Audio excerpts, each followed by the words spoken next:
In the year 1781, a British slave ship was sailing across the Atlantic Ocean.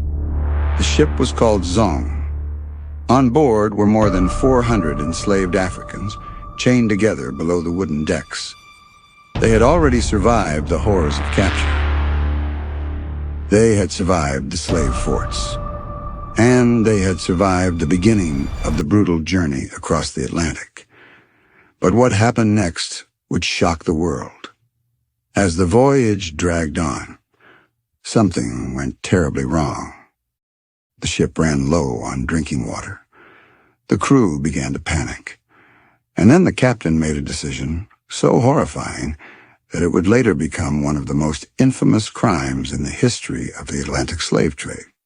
Over the course of several days, more than 130 enslaved Africans were thrown alive into the ocean. Not during a rebellion, not during a storm, but deliberately.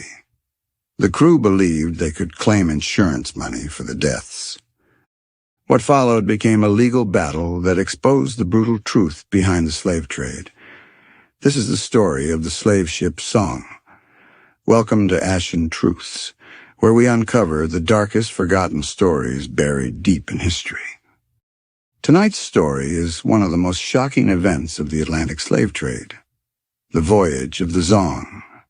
The Zong was not a large ship by the standards of the 18th century.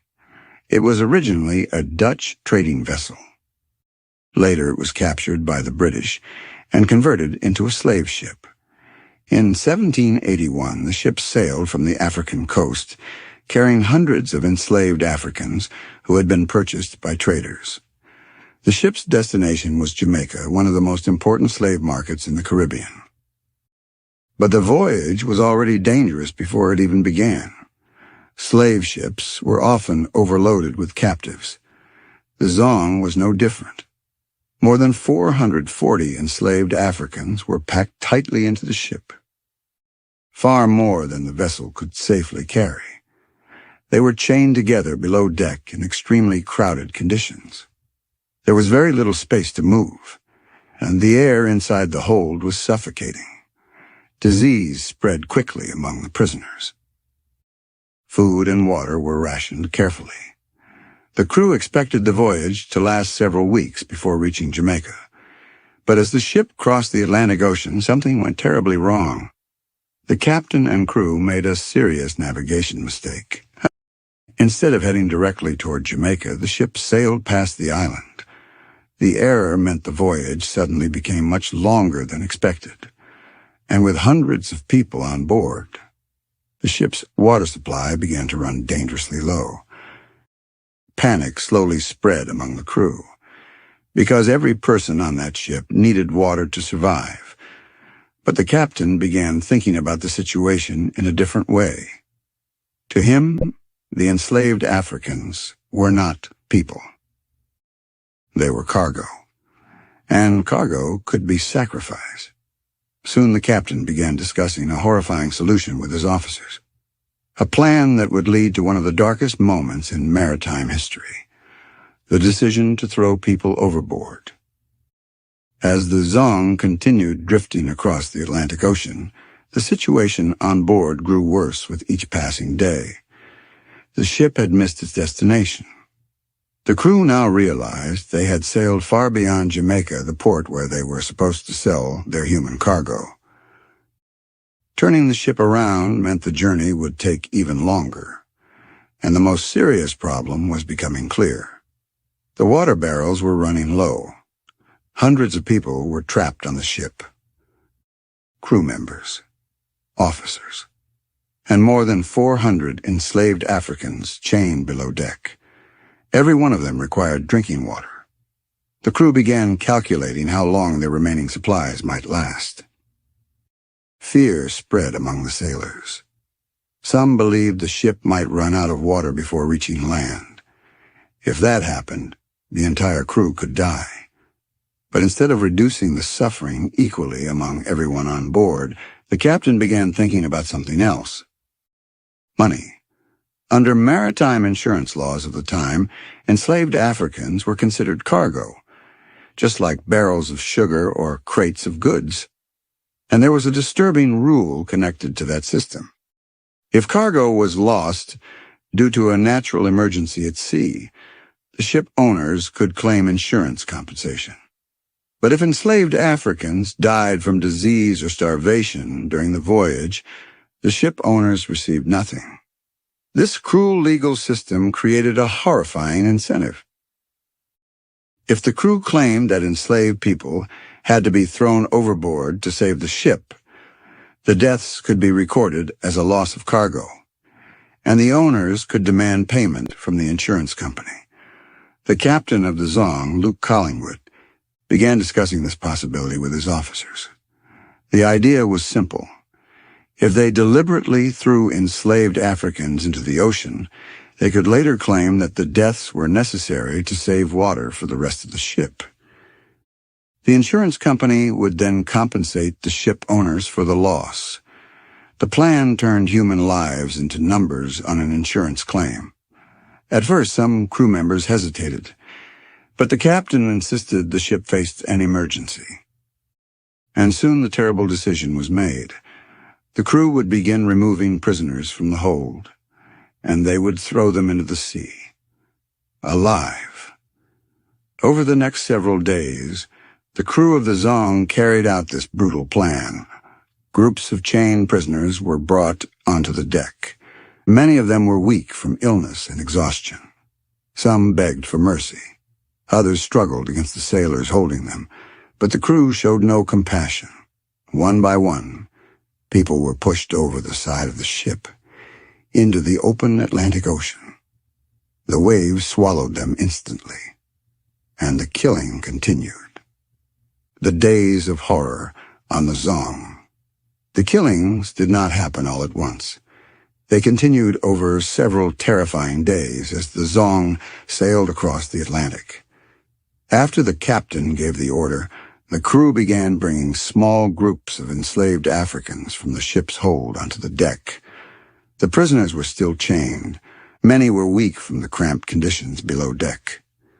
But even in their weakened state, some realized what was about to happen. Fear spread quickly among those who were forced onto the deck. The open ocean stretched endlessly around the ship. There was nowhere to run. The sailors moved quickly. They grabbed prisoners one by one and forced them toward the edge of the ship. Then they pushed them overboard. Some victims screamed. Others tried desperately to hold onto the railings, but the sailors used force to drag them away. The Atlantic Ocean swallowed them instantly. Sharks often followed slave ships during these voyages, drawn by the smell of death and waste thrown overboard during the journey. When the victims fell into the water, the sharks circled the ship. The horrific scene continued day after day. On the first day of killings, more than 50 people were thrown to the ocean. On another day, dozens more followed. The crew recorded the deaths carefully in their ship logs. Not as murders, but as lost cargo. To them, these human beings were nothing more than numbers connected to an insurance claim. But something unexpected also happened during the killings. Some captives refused to wait for the crew. When they realized they were going to be thrown overboard, a few jumped into the sea themselves. They chose death in the ocean rather than being killed by the sailors. The killings continued until more than 130 enslaved Africans had been thrown into the Atlantic. By the time the crew stopped, the ocean around the ship had taken countless lives.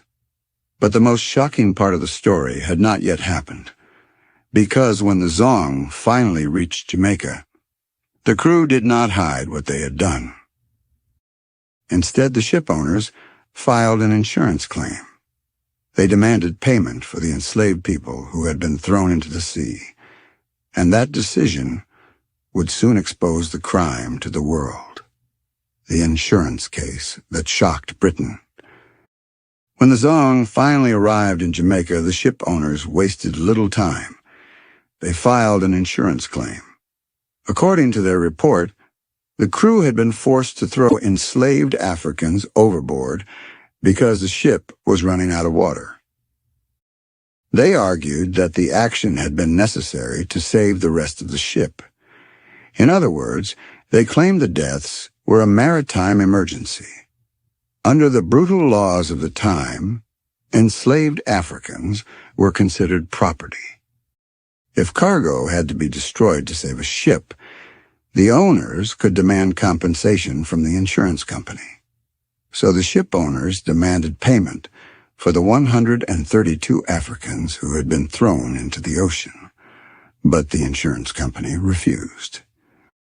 Their lawyers believed something about the story did not make sense. They suspected the crew had killed the captives deliberately to collect money. The dispute soon moved into a courtroom in London. And that was when the shocking details of the voyage began to emerge. The case was known as Gregson versus Gilbert. But instead of treating the deaths as murder, the court discussed the case as a dispute over lost cargo. Lawyers argued about money, about insurance contracts, about whether the ship had truly faced an emergency. But almost no one in the courtroom questioned the morality of throwing human beings into the ocean. At one point during the trial, a judge made a chilling remark. He compared the deaths of the enslaved Africans to horses being thrown overboard to save a ship. To the legal system of the time, the victims were not treated as people. They were treated as property. But outside the courtroom, the story began spreading through Britain. And when the public learned what had happened on the Zong, outrage slowly began to grow. One group in particular began using the story to expose the brutality of the slave trade, the abolitionists. And the massacre on the Zong would soon become one of the most powerful arguments against the Atlantic slave trade. Continuing the story that helped expose the slave trade. When the details of the Zong massacre began spreading through Britain, many people were horrified.